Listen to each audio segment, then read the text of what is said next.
শিকস্তি আর পয়স্তি বলতে কি বোঝায়? কারো জমি যখন ভেঙে যাবে তখন এটা মালিক কে হবে? জনগণ হাজির হইতে হইতে টঙ্গর বানায় মাছ ধরে, গরু ছাগলের ঘাস খাওয়ার জন্য এখানে চড়াইতে থাকে। তখন কিন্তু সে টঙ্গর বানাইতে বানাইতে বানাইতে বানাইতে গ্রাম বানিয়ে ফেলে। বাংলাদেশের শত শত নদী, হাজার হাজার বাঁক, প্রতি বছর ব্যাপক স্রোতের কারণে নদী ভাঙ্গন সৃষ্টি হয়। সরকারি কর্মকর্তারা সঠিকভাবে দায়িত্ব পালন না করার কারণে এটার মধ্যে একটা হরিলট লেগে যায়।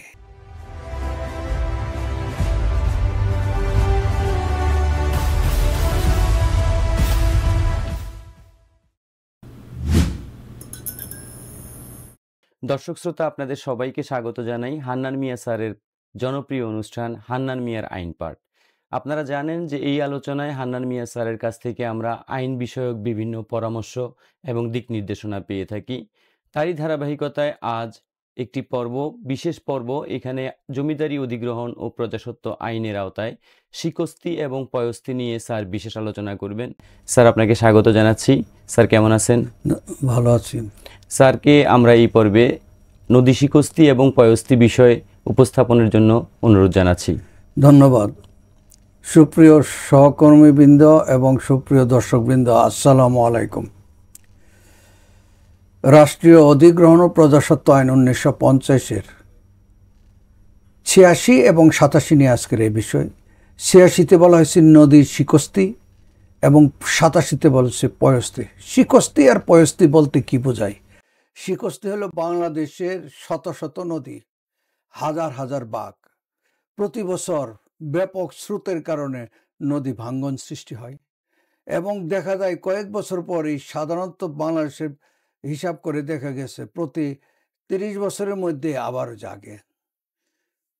তাই নদী ভাঙ্গা গড়ার এই খেলায় আমাদের যে জমির ভাঙ্গা গেল এবং আবার নতুন জাগলো, এগুলির মালিকানা নিয়ে সরকার আইন প্রণয়ন করেছেন। এই আইন 86 ধারা এবং 87 ধারা। 86 ধারায় বলা হয়েছে কারো জমি যখন ভেঙে যাবে তখন এটার মালিক কে হবে? এটার মালিক হবে সরকার। ভেঙে যাওয়া জমির জন্য পূর্বের মালিকের কাছ থেকে ভূমি উন্নয়ন কর বা খাজনা চাওয়া যাবে না, তার খাজনা মওকুফ করে দিতে হবে। এবং যদি এই জমি আবার জাগে তাহলে কি হবে? এই জমি যদি 30 বছরের মধ্যে একই জায়গায় জাগে, সেটা যেটাকে বলা হয় রিফরমেশন ইন সিটু, তাহলে সেটার মালিক হবে আগের মালিক। যদি আগের মালিক জীবিত না থাকে, তার ওয়ারিশান যারা হবে তারাই সেটার মালিক হবে।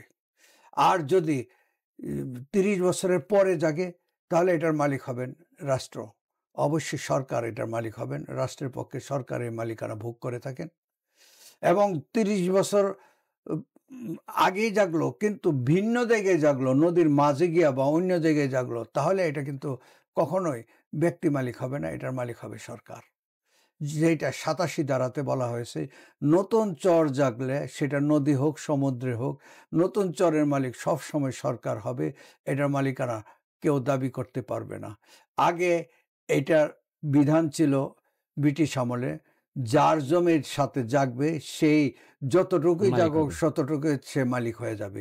কিন্তু এখন আইনের বিধান হয়েছে যে না, নতুন জেগে ওঠা চর কখনোই মালিক ব্যক্তি হবে না, এটার মালিক সরকার হবে। এখন যদি কেউ কারো জমি ভেঙে যায় তাহলে এটা পদ্ধতি কি? পদ্ধতিতে বলা হয়েছে যখনই জমি ভেঙে যাবে তখন ভাঙ্গন এলাকায় এডি লাইন টানতে হবে। এডি লাইন, এ দিয়ে এলোভেশন, ডি দিয়া ডাইলুভিয়ান, ডাইলুভিয়ান লাইন এটাকে বলা হয়ে থাকে। 1875 সালের সার্ভে অ্যাক্টে এই কথাটা বলা হয়েছে যে সার্ভে অ্যাক্টের 2 নম্বর একটা চ্যাপ্টার আছে, এই চ্যাপ্টারে বলা হয়েছে এডি লাইন কিভাবে টানতে হবে। এডি লাইন টানার জন্য আগের যে নকশা আছে সেই নকশার যে অংশটা ভেঙেছে সেই অংশটা লাল কালি দিয়া দেখাতে হবে। সেই অংশটা কিভাবে দেখাবে? সাধারণত প্রত্যেক নকশাতে কিছু ফিক্সড পয়েন্ট থাকে, যেমন বড় গাছ, বড় দালান, মসজিদ, মন্দির, এই সকল ফিক্সড পয়েন্ট আছে।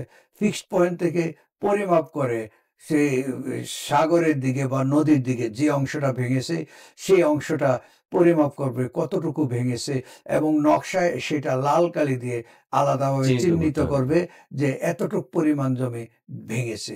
যখন ভাঙবে তখন ভাঙন এলাকা পরিমাণ নির্ধারণ করবে।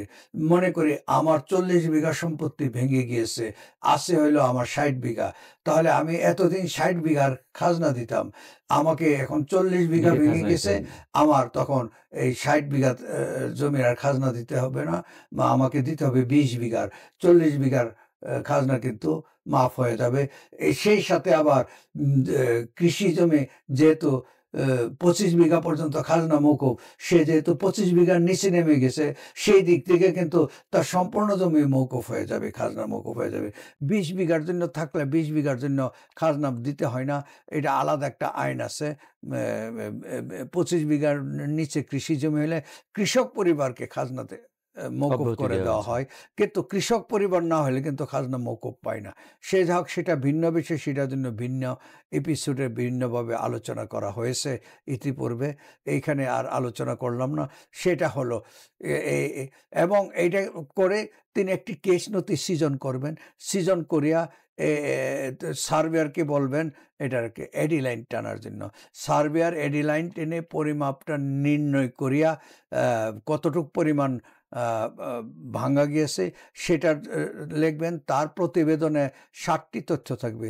এর মধ্যে থাকবে কোন মৌজার কত নম্বর খতিয়ান থেকে ভাঙ্গা গিয়েছে, কত নম্বর দাগ বা প্লট নাম্বার ভাঙ্গা গিয়েছে সেটা দেখতে হবে, কত পরিমাণ ভাঙ্গা গিয়েছে, এর মূল পরিমাণ কত ছিল, ভাঙ্গা এলাকা কতটুকু ছিল সেটা আলাদা করে দেখাতে হবে, মূল খাজনা কত ছিল এবং ভাঙ্গন এলাকার খাজনা কতটুকু যেটা মওকুফ করতে হবে সেটা সেইভাবে এইগুলি আলাদা আলাদাভাবে দেখায় যে প্রতিবেদন দিতে হবে অ্যাসিল্যান্ডের কাছে। অ্যাসিল্যান্ড তখন এইটা দেখে পার্টিকে নোটিশ দিবেন, নোটিশ দিয়ে এই খাজনা মওকুফ করে দিবেন। এই খাজনার মওকুফটাই তার জন্য একটা ডকুমেন্ট। কারণ ভবিষ্যতে যদি জমি জাগে তাহলে কত বছর গণনা করতে হবে, সেটা যেহেতু 30 বছরের একটা ব্যাপার আছে, কত বছর আগে এটা ভাঙ্গা গেল সেটার একটা ডকুমেন্ট তৈরি হলো। অ্যাসিল্যান্ড অফিস থেকে ডকুমেন্টটা তৈরি হলো। অ্যাসিল্যান্ড সাহেব যদি এই ডকুমেন্টটা তৈরি না করেন তাহলে কিন্তু ভূমি মালিক যিনি এতদিন জানান নাই, এটা কিন্তু ভূমি মালিক বড় বঞ্চিত হয়ে যাবেন, কারণ সে আর প্রমাণ করতে পারবে না তার জমি 30 বছর আগে জাগছে। কারণ যখন নতুন জমি জাগে তখন এলাকার অনেক স্বার্থবাদী লোকের লোলুপ দৃষ্টি পড়ে, তারা সেই জমিটা বন্দোবস্ত নেওয়ার জন্য বিভিন্নভাবে চেষ্টা তদবির করে। যখন আগের মালিক যদি 30 বছরের মধ্যে জাগে তাহলে তো আগের মালিক পেয়ে যাবে।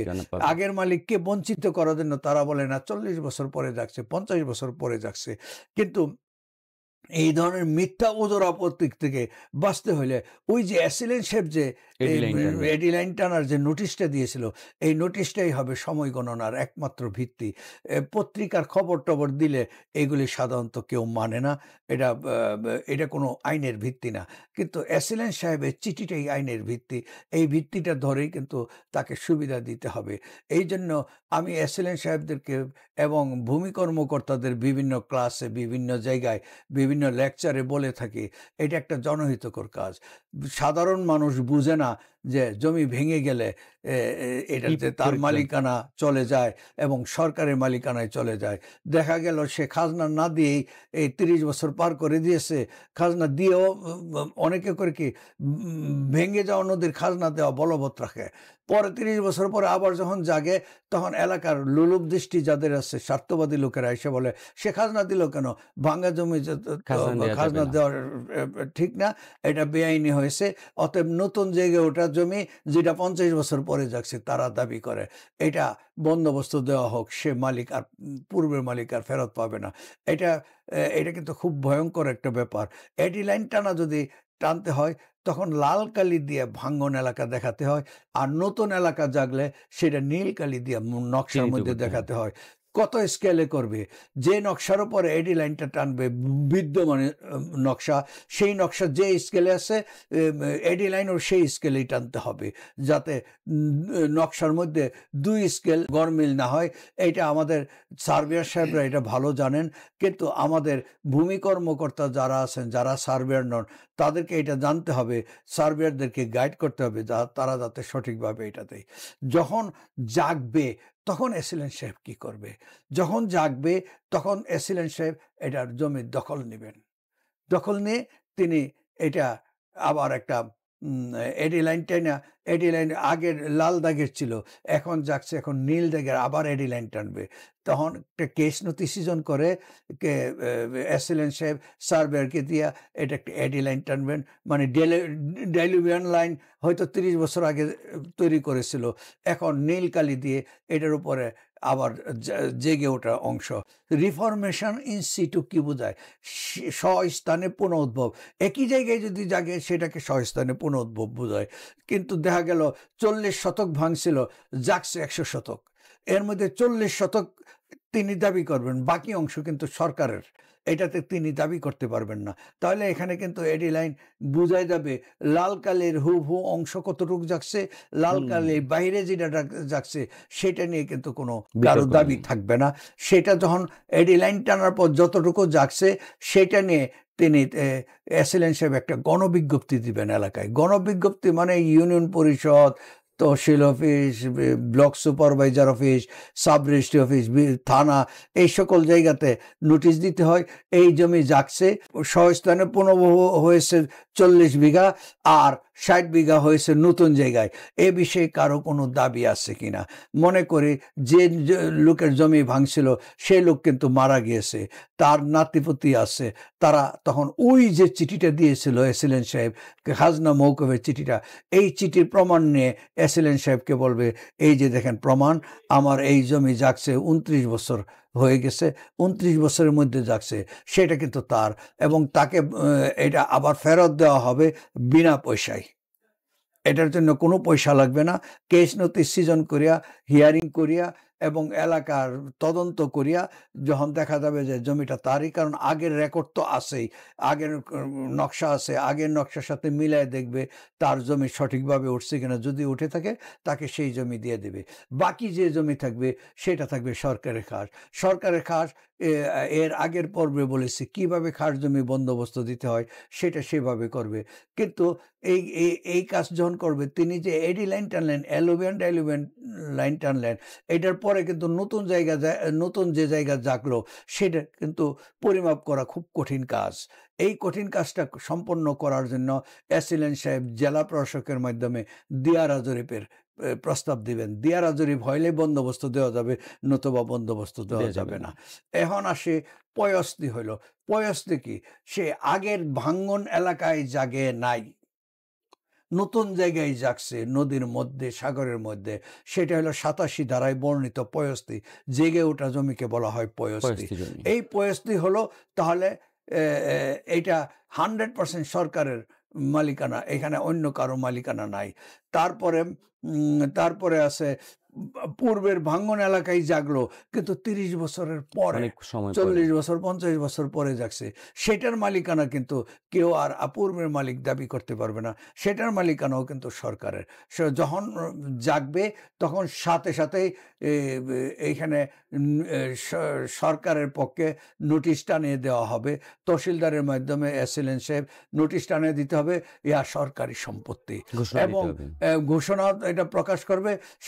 সেইভাবে একটা লোকালি চর্চা ম্যাপ তৈরি করে, এই চর্চা ম্যাপের ভিত্তিতে তিনি বলবেন যে একটা গণবিজ্ঞপ্তি দিবেন, এই জমি সরকারের, ইয়াতে সরকার অনুপ্রবেশ করিয়াছে, ইয়াতে সরকারের প্রবেশ করিয়াছে, অন্য কারো অনুপ্রবেশ নিষিদ্ধ ঘোষণা করা হইল। এই সরকারের জমিতে সরকারের অনুমতি ব্যতীত কারো অনুপ্রবেশ, এটা আইন আদালতের মুখোমুখি হবে। এইভাবে একটা নিষেধাজ্ঞা দিয়া এইটা সংহত করতে হবে। কারণ দেখা যায় আমাদের দেশের চর জাগলে মানুষের মধ্যে হরিলুট লেগে যায়, মারামারি, কারাকারি লেগে যায়, রাহাজানি। মারামারি লেগে যায় চর দখল নিয়ে। মালিক হইল রাষ্ট্র, কিন্তু এলাকাবাসী মারামারি কাটাকাটি করে। এখানে তো রাষ্ট্র মালিক, রাষ্ট্রের দখল নেবে, অন্য কেউ দখল নেবে না। আমাদের এই ব্যাপারে জনগণ সবাই হেল্প করতে হবে সরকারকে। সরকারের যে প্রতিনিধি আছেন, জেলা প্রশাসক এবং এসিলেন্টকে সহায়তা করতে হবে। কোনটা 30 বছরের মধ্যে জাগছে, যদি জাগে সেই যার জমি ভাঙছিল তার মনের যে দুঃখ সৃষ্টি হয়েছিল, তার দুঃখ কিছুটা লাঘব হবে তার জমি যদি ফেরত পায়। আর যেটা 30 বছর পরে জাগছে অথবা নদীর মধ্যে নতুনভাবে জাগছে, নতুন জায়গায়। সেটার মালিকানা কেউ দাবি করতে পারবে না। এটা অবশ্যই সরকারকে আপনারা অনুরোধ করবেন, জানাবেন এই জমি জাগছে, এই বিষয়ে প্রয়োজনে আপনারা দাবি করবেন আমাদেরকে দেওয়া হোক। সরকারের কাছে লেখালেখি করা হবে। সরকার যদি এখানে বসতি স্থাপন করে, দিয়ারা জরিপ করে বসতি স্থাপন করবেন। সরকার যদি এখানে চাষাবাদের প্রয়োজন মনে করেন, দিয়ারা জরিপ করে আপনাদেরকে বন্দোবস্ত দিয়ে এখানে জমি চাষাবাদের ব্যবস্থা করবেন। কিন্তু জোরজার মুল্লুকতার মগের মুল্লুকের মতো চর দখল করা, এটা কোনো ক্রমে অভিপ্রেত না। আপনারা এই অনভিপ্রেত কাজ যাতে না ঘটে আপনারা সকলে সতর্ক থাকবেন। এটার মালিক সবসময় সরকার। এই জন্য আপনাদের প্রতি আকুল আহ্বান জানিয়ে আমি আজকের এই পর্বর আলোচনা এখানে শেষ করছি। ধন্যবাদ। ধন্যবাদ স্যার। আপনাকে 2টি প্রশ্ন করতে চাই স্যার, 2টি বিষয়। একটি হচ্ছে স্যার, অনেক সময় দেখা যায় যে চর জেগেছে। এখন চর জাগার ফলে যেই জমি, এডি লাইন যথাযথভাবে টানা হয়নি। সেই ক্ষেত্রে স্যার যে বিবাদ এবং বিবাদে জড়িয়ে পড়ে, তো এ থেকে পরিত্রাণের কি উপায়? এ থেকে দেখেন, আমাদের দেশে ভূমি নিয়ে বিরোধের উৎস অনেকগুলি উৎস আছে। এর মধ্যে প্রধানতম উৎস হলো সরকারি কর্মকর্তারা সঠিকভাবে দায়িত্ব পালন না করার কারণে এটার মধ্যে একটা হরিলুট লেগে যায়। এই মগের মুল্লুকের মতো সবাই ঝাঁপায়ে পড়ে। এইটা যদি আমরা সঠিকভাবে দায়িত্ব পালন করতাম, আজকে চর জাগছে, চর তো একদিনে জেগে ওঠে না, ধীরে ধীরে জেগে ওঠে, আস্তে আস্তে জেগে ওঠে। তখন দেখা যায় আজকে 1 ফুট পানির নিচে 5 বছর পরে পানির উপরে জাগছে, কারণ প্রতি বছর পলি পরে পরে চরগুলি উঁচু হয়, পলি পরে পরে উঁচু হয়। তখন আমরা এসিলেন্ট বা তহসিলদাররা এটাতে নজর দেন না। এর মধ্যে কিন্তু জনগণের মধ্যে গিয়ে হাজির হয়ে যায়। জনগণ হাজির হইতে হইতে টঙ্গর বানায় মাছ ধরে, গরু ছাগলের ঘাস খাওয়ার জন্য এখানে চড়াইতে থাকে। তখন কিন্তু সে টঙ্গর বানাইতে বানাইতে বানাইতে বানাইতে গ্রাম বানিয়ে ফেলে। কিন্তু আমাদের ভূমি কর্মকর্তাদের তখন খোঁজ থাকে না। যখন গ্রাম হয়ে গেল তখন গিয়ে টনক নড়ে, সর্বনাশ, এ তো চর সরকারের, এনে গ্রাম কেন হইলো? তখন দেখা যায় গ্রাম উচ্ছেদ করতে যায়, এলাকায় দাও বললম নিয়ে মানুষ মারামারি করে এবং মাননীয় আদালতে গিয়ে হাজির হয়ে যায়। আদালতে গেলেই আদালত কিন্তু প্রথমে একটা ইনজাংশন দেন, দিয়ে স্থিতাবস্থা দিয়ে তারপরে তিনি লম্বা চড়া হিয়ারিং করতে হয়। এটা একটা লম্বা চড়া কাজ। একটা গ্রাম হয়ে গেছে, হুট করে এই গ্রামটার বিরুদ্ধে তো একটা সিদ্ধান্ত দেওয়া যায় না। আইন আদালতে চুলচেরা বিশ্লেষণ করতে করতে দেখা যায় বছর বছর পার হয়ে যায়, এর মধ্যে গ্রাম আরো বড় হইতে থাকে। এটাকে আর রক্ষা করা যায় না। তাই আমি বলবো আমাদের ভূমি কর্মকর্তারা এটার যদি গোড়াতেই বিষয়টা নির্মূল করতে পারেন, গোড়াতেই যদি গণবিজ্ঞপ্তি দিয়ে এবং দখল সংহত করে যদি এই দখলদারদের, অপদখলদারদের প্রতিরোধ করতে পারেন, তাহলে কিন্তু সম্ভব। নতুবা কিন্তু এই বিরোধ স্পাইরাল ওয়েতে বাড়তে থাকবে। এই বিরোধ যাতে স্পাইরাল ওয়েতে না বাড়ে, এই জন্য আমাদের প্রচেষ্টা নিতে হবে, আমাদের ভূমি কর্মকর্তাদের প্রচেষ্টা নিতে হবে। ধন্যবাদ আপনাকে। স্যার আপনাকে অসংখ্য ধন্যবাদ স্যার। আমাদের জরিপ বিভাগ যখনই চর জেগে ওঠে তখন স্যার যদি চর্চা ম্যাপ তো আমরা আইনগতভাবে এখন আর অ্যালাউ করছি না। সেই ক্ষেত্রে স্যার চর্চা ম্যাপ না করে সেটেলমেন্ট ডিপার্টমেন্টের মাধ্যমে দিয়ারা সেটেলমেন্ট করা যেতে পারে। দিয়ারা সেটেলমেন্ট করাটা একটা দিল্লি হুঁস দুরস্তর মতো একটা সময়ের ব্যাপার। দিয়ারা সেটেলমেন্টের প্রস্তাব দিতে হবে, মন্ত্রণালয় থেকে অনুমোদন হইতে হবে। দিয়ারা সেটেলমেন্ট হুট করে চালু করা যায় না। কিন্তু প্রথম কথা হলো আমাদের লোকাল প্রশাসন, তহসিলদার, এসএলএন, ডিসি, ওনারা যদি দখলটা নেন, দখলটা নিয়ে এইখানে গণবিজ্ঞপ্তি দিয়ে দখলটা সংহত করেন এবং পাশাপাশি দিয়ারা জরিপের জন্য লেখতে থাকেন, দিয়ারা জরিপ না যাওয়া পর্যন্ত সেই জায়গার দখলটা সমুন্নত রাখতে হবে। যে এর মধ্যে যদি বেদখল হয়ে যায় তাহলে কিন্তু এলাকাবাসী রাতারাতি গ্রাম বানায় ফেলবে। গ্রাম বানায় ফেললে কিন্তু তখন তাদেরকে উচ্ছেদ করা কঠিন, একটা মানবিক সমস্যাও দেখা দেয়। তারা যাবে কোথায়?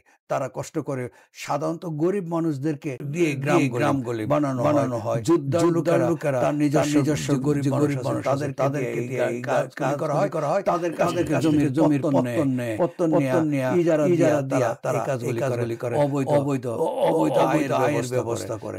অতএব আমাদের ফ্রন্ট লাইনার যারা আছে, মাঠ প্রশাসন কর্মকর্তাদের সব সময় মতো সতর্ক দৃষ্টি লাভ করতে হবে।